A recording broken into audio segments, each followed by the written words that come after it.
Analysts' mistakes. All the reasoning above is based on the forecast of the analyst JP Morgan, published a couple of days ago.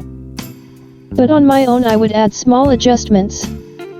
In general, I completely agree with the forecast and explained above why such steps by Apple will only benefit the company. The only thing I can doubt is the release of 4 new products just next fall. More likely, it seems to me, is a scenario in which we will be shown the same 3 iPhones as this year, but with the prefix S. Traditions will not be violated. But then in the spring of 2021, after about 6 months, the iPhone 12 will be released and people will again line up. And a few months later, you can throw on the market and the iPhone 12 Pro. Here is an outcome, it seems to me, more likely.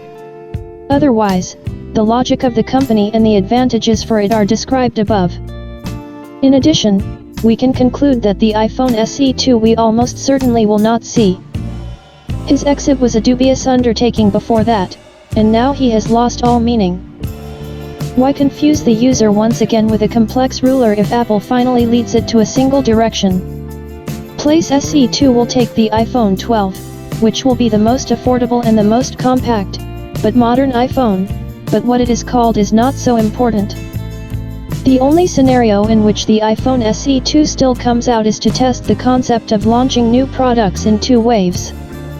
In this case, Apple may introduce it in the spring of 2020.